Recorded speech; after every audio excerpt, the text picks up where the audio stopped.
Amasunsule gyebalege gyokoze okuva mu Makerere n'okutuuka eno ku musanvu ez'olutabanjaliire Sseggulu ligamba Kajingo Ssewanna ku yebalege akutindiza akukaazakaaza akuyisa mu byonna ng'alina gy'akutwala. Amawulire nze muzzukulu wa Muteesa Sire Bukesa Butambala Alfred Ssembajjwe nga tandise n'olutalo lwa Ssabayeekera Joseph Kony owa LRA yatandika olutalo mu myaka egy'ekyenda ne lukulungula emyaka 10 ddambirira ng'ekiriwo abantu beyakyoli ne Langeyo bakaaba nti olutalo luno lwabalekera ebiwundu.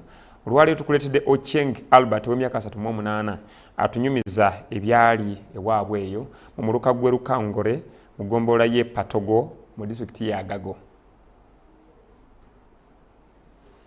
Kyalo Diang Dielge Tetekao Kamado olutalo lwa Ssabayeekera Yosefu Kony olwakulungula emyaka egisoba mu 2 lwaleka enkovu ku mibiri ne ku myoyo gy'abantu bakyoli ezitagenda kuvaawo mu bulamu bwabwe bwonna obw'oku nsi. The LRA got me on the way when I'm just going to the garden. Olwaleero tukuletedde Ocheng Albert ow'emyaka 38 egy'obukulu nga mutuuze ku kyalo Aloyi ekisangibwa mu muluka gwa Lukongole mu ggombolola y'e Patongo mu disitulikiti y'e Agago. Even my face, even my body part was being cut off by a LRA rebel. I was being abducted in 2002.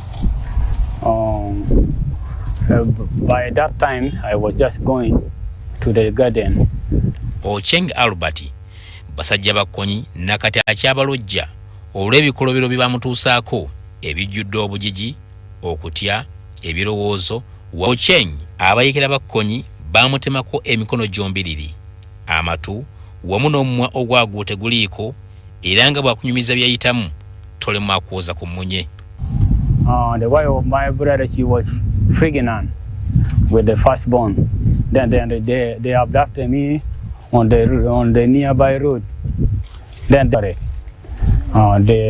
abducted me very early in the morning around 9 there. Then they took me to the bush, the deep, which even not near even the center.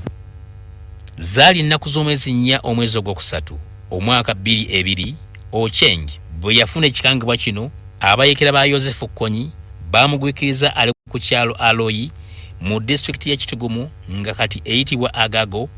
Yali anoonya kyakulya abayeekera ne bamuwamba yogayoga mu nsiko awali enkambi za Yosefu Kony ne banne.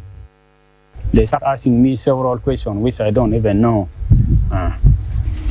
At that night, they removed me from that side, then they took me into another people which they abducted. I slept there at night. The following morning, with a very tight rope, even behind my finger, even tied behind here. That sit down. That one is around 11. Bitundu byabayeekera n'okugezaako okubabega n'ekigendererwa eky'okuwaayo amawulire eri amagye ga UPDF aga gavumenti. Abayeekera basooka kumusalira kibooka 50 ayogere obanga mbega wa gavumenti okufuna kye baagala. Basalawo kumusiba akandooya n'amagulu nga ne kiboko kwotadde. Cut all of his leg, cut all of his finger, cut of about 2 years. Even those soldiers, they said that this man, we don't want to cut his leg because if we cut his leg, he can even not move. Let us cut his finger, and then they move it, then they ear. Then they cut me, they leave me there, and start moving slowly. You just remember, they leave me by around 12 p.m. Nga ennaku z'omwezi 5 omwezi ogwokusatu omwaka 2002 lwe lunaku olwateeka obulumi n'enkovu ku bulamu bwa Ocheng Albert bw'atagenda kwerabira. Abasajja ba Kony basalawo okumuwa ekibonerezo ng'ekyokulabirako eri abakyoli bonna abali bawagera gavumenti mu biseera ebyo. Ku ssaawa 5 ez'okumakya Kony yalagira abasajja be ne bamutemako emikono gyombiriri amatu gombiriri wamu n'omumwa ogwa waggulu oluvannyuma ne bamuleka ng'ataawa. Embeera eno yamukaluubirira okuva bwe bamuleka mu nsiko okutuuka okusimattuka abasajja ba Kony ng'atambula avamu omusaayi mungi okunoonya obujjanjabi. Oluvannyuma olw'akaseera abazirakisa bamutwala mu ddwaliro wabula n'okutuusa olwaleero yafuuka mulema nga n'obulamu bw'ayitamu bwakuyagga tanakyasobola kwekolera wabula okuyita mu kusoomozebwa. TPO Uganda, in partnership with Trust Fund for Victims, have aided a project that is on rehabilitation, rehabilitating victims in order to foster development amongst the people in northern Uganda.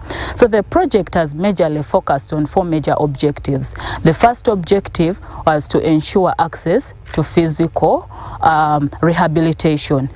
Mwaka wa 2018 ekitongole kya TPO Uganda nga kiyambibwako ekitongole ky'obwannakyewa ki Trust Fund for Victim kyamukwatako nga kiyita mu programu y'okubudaabudabu abalumizibwa mu biseera by'olutalo lwa Konyi. Your organization TPO came to our place. They got me. By that time I'm just fearing stay with some people. I'm just fearing stay with my friend because I'm keep hiding myself from my home there. I'm just fearing.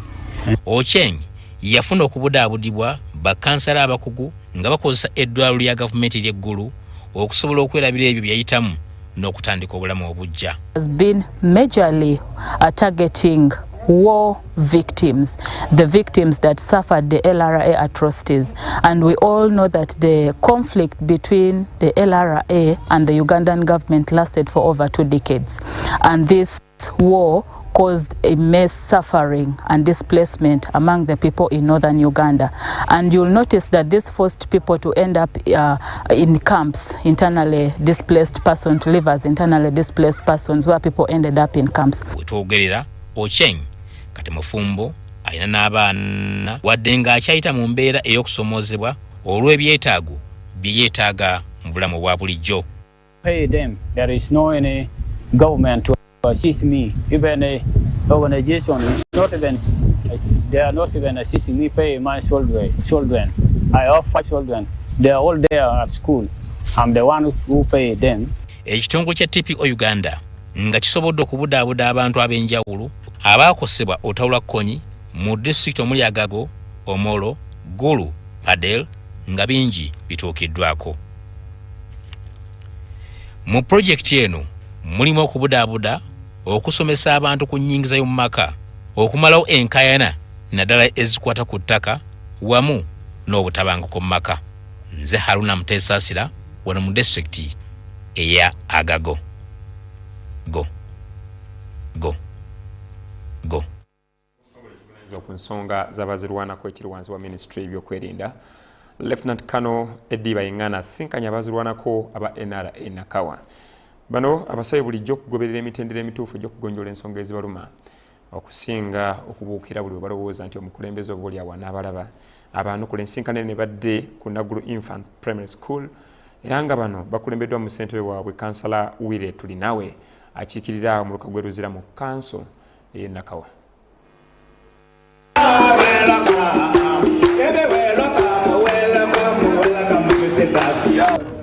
Sasa sindio bwe mukola nga kino ne mutuyita tujja kujja naye bwe musirika naffe tetujja kutegeera ebizibu bye muyina.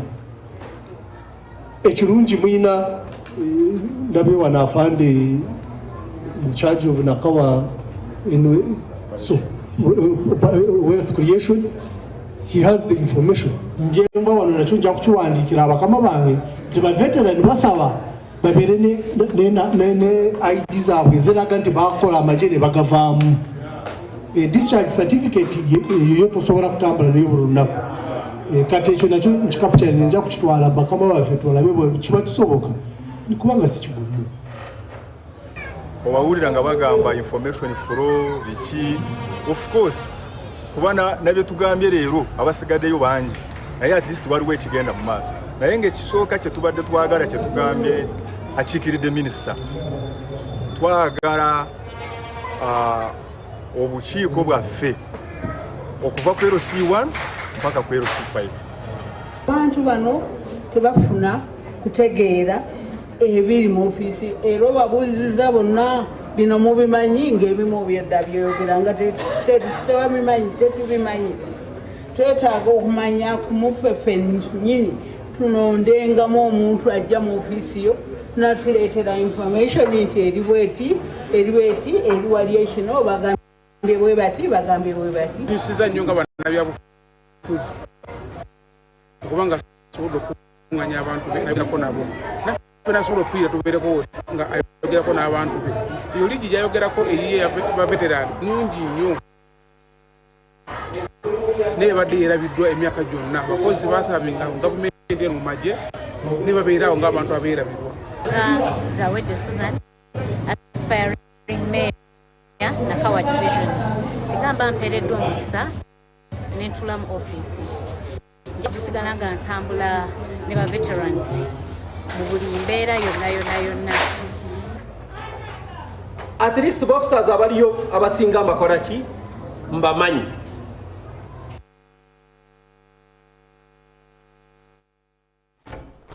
kale Hajjati Hanifa Kaladi nga y'omu ku bavuganya ku kifo ky'omubaka wa Parliament wa Kawempe North agamba nti byasuubiza abalonzi be yo mu Kawempe North agenda kusigala nga abikola omuli okwongera okutereeza obuyonjo n'okubwongerayo ate n'okukola ku nsonga ng'ez'amazzi bino abibabuulidde wabadde ku mukolo gw'okubasiibulula abamu era n'agamba nti 2026 wakudda addemu ayugumye agamba nti omukulembeze w'ekibiina kya NRM era ssentebe omukulu Yoweri Kaguta Museveni alina okutunuulira ebyo byalowooza nti bividdeko ekibiina okukola obubi mu kitundu ekyo nga ze zimu ku nsonga z'obutafa ku bantu beeyo avumiridde nnyo n'ebitongole ebikuuma ddembe byakoze fujja eyo mu bitundu eby'e Kawempe. This is nga 50 kubanga bavuga babeera mu Kawempe North nga banoonya akalulu singa ssente ezo bazitadde mu bantu ne bakolako ebizibu ebituluma oluusi naye abantu tebawadde nalukola nti ali popular tebawadde nupu nti be bamwagala naye wabula eno yadde protest vote kyensaba nti NRM bweyeddamu neyetereeza obuwanguzi era 2026 bwa NRM tulina okuba nga tuddamu ne tutereeza ne tumanya ensonga zavuddewa mu kifo ky'okugenda mu kkooti tudde emabega tutereeze kiki kyebagala ebizibu bye balina saawa eno naye tugenda mu kkooti wabula tutereeze ensonga ezo ezikwata ku bannakawempe North tulabe engeri gye tuzikolako 2026 bannakawempe nabo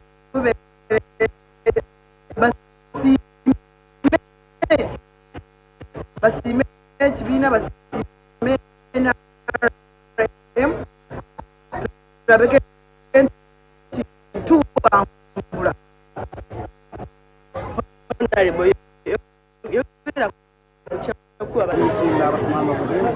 amanya nze Sheikh Yusuf Zubair Ssembajjwe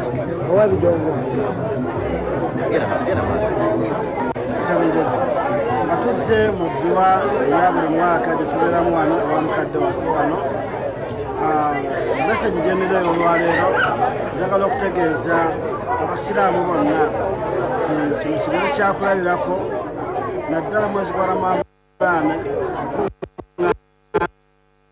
nanga bwetuti tusabira bakadde baffe kiba kirungi omusiraamu omutuufu omukkiriza omutuufu n'akuŋŋaanya abantu n'abeera nga asabira bakadde be ate neyeebaza Mukama Katonda kubanga tumanya olwaleero osobodde okutuuka mwezi gwa Ramadaan ate tumanya nti omwezi ogujja onoosobola okukola ki okuweerako n'ekyokubiri kyenyagadde okutegeeza abampuliza oba abandaba olwaleero nti kisaanye nnyo era kirungi nnyo tukuume emirembe naddala mu biseera bino byetugendamu ebya 2026 embeera ebaddewo mu 2025 mu by-election etubaddemu wano olwaleero mu kitundu kino ereme kuddamu kulabika dduka aleme kubeera nga bwe kibadde kirabikira era nenyongera okukubiriza abeesimbyewo mwenna abadde beesimbye abadde mu lwokaano mubeere bumu kubanga mwenna muli bantu ba umma muli basiraamu era mwebale okubanga mukulembeza ekigambo ky'obusiraamu nga bwe kimanyiddwa nti nno mu kitundu kino kyonna abakulembeze abakibeeramu bategeddwa kubeera baki basiraamu tusuubira inshallahu taala omwaka ogujja baana bayesimbyewo olw'okuba yayise mu kwebaza Allah subhanahu wa taala kyafunye tusaba Allah subhanahu wa taala amuwa obuwanguzi bwanoonya yababeera MP Kawempe North. Assalamu alaikum warahmatullahi wabarakatuh. kakati abagugumbya obujjanjabi bagamba nti amalwaliro ag'obasawo bagabeeramu oluusi balagajjalira obulamu bw'abantu nekiviirako abakyala okuvaamu omusaayi omungi nga bamaze okuweerera ebisa era abamu ne bafa. Bino byogeddwa ng'okulabula okugenda eri amalwaliro ag'obwannannyini nti oba oliawo bwe basula obuvunaanyizibwa obw'okujjanjaba obulungi abantu kijja kwonoona ate ensiike yaabwe mu bajjanjabira.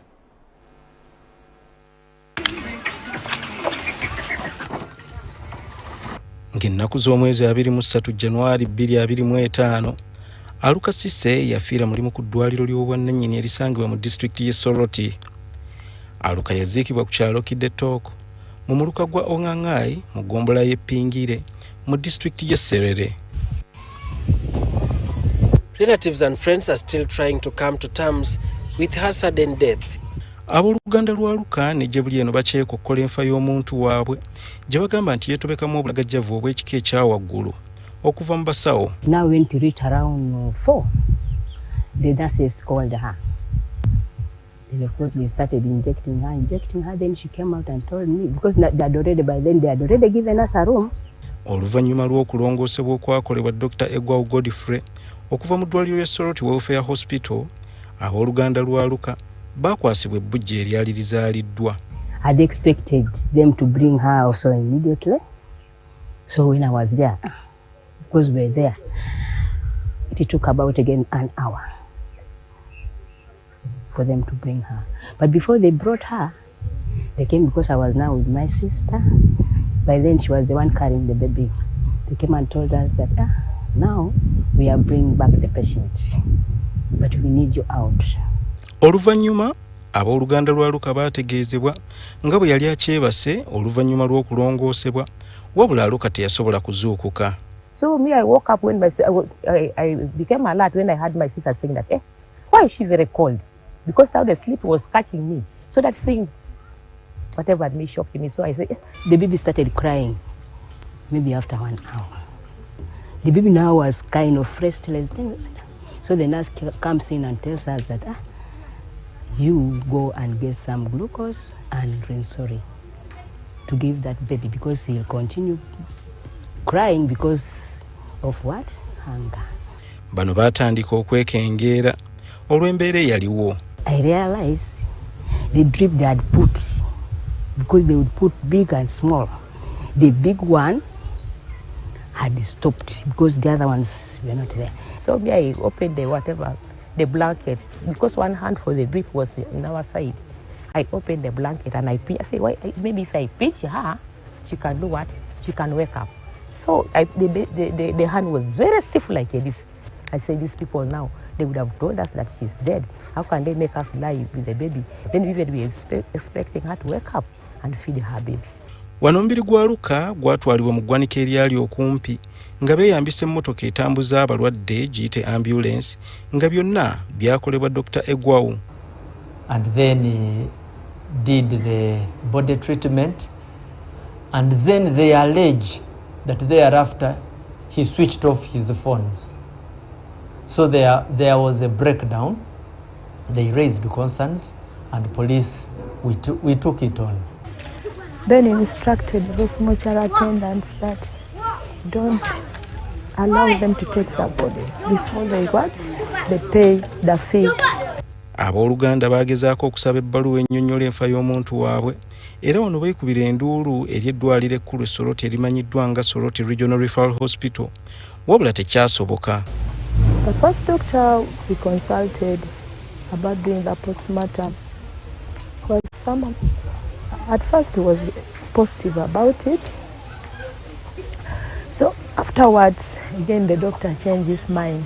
Nga wayisa akaseera, abooluganda baaweebwa ebbaluwa eno eyali ennyonnyola enfa ya Aluka giyite postmortem okuva ew'omukugu wa poliisi mu by'okulongoosa muyite Regional Police Surgeon.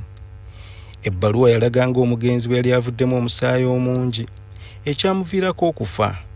Nga bayita mwogezi wa poliisi Kituma Rusoke baakakasanga Dr. Egwawu Godfrey bwe yali agombeddwamu obwala ng'okunoonyereza bwe kugenda mu maaso ne yaviirako abooluganda lwa Luka okunenya abasawo ku ddwaliro lya Soroti Welfare Clinic awamu ne Dr. Egwawu eyakola ogw'okulongoosa omuntu waabwe olw'obulagajjavu obwayolesebwa okutuusa omuntu waabwe okufa.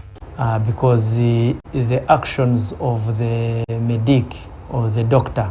Mu ddwaliro ly'abakyala e Mulago agamba eky'okuvaamu kw'omusaayi eri abakyala abazaala kya bulijjo era kisobola okukolebwako. Bleeding during a C-section shouldn't go beyond 1 liter of blood or more. So anything bleeding of 1 liter or more is considered as excess. Now, so how do we prepare ourselves? It is not only the mother who should prepare themselves, also the doctors. So a mother who is going to have a C-section, on the doctor's side, there must be a reason. There must be a scientific reason for the C-section to be carried out. These doctors should be monitored, not only to offer them operation licenses, but also subsequently to be updating them, their registers, to know that they are still competent to carry out these procedures. Dr. Kiza n'ayongera okunenya amalwaliro g'obwannannyini olw'obulagajjavu g'agamba nti gaviiriddeko okulinnyisa omuwendo gw'abannakazadde abafiira mu ssanya olw'obutabeera na bukugu bumala awamu n'obutagoberera ebiragiro n'amateeka. We have a big role to explain to them that just being your first time doesn't mean that you require a C-section. So in that case, you explain to them why they need to follow. We follow the guidelines. Ebimu ku biragiro mwe muli okukkaanya n'omulwadde abeera agenda okulongoosebwa awamu n'abooluganda lwe. Okunoonyereza kulaga nti okuvaamu kw'omusaayi omungi mu bakyala ababeera bazaala kiviiriddeko abakola ebitundu 25 ku 100 okulugulamu obulamu wano mu Uganda.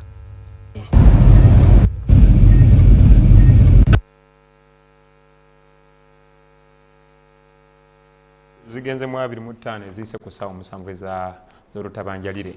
Katunzika Amawulire gano katusooke tulabe ku kanyomero akaba naffe abayisiraamu.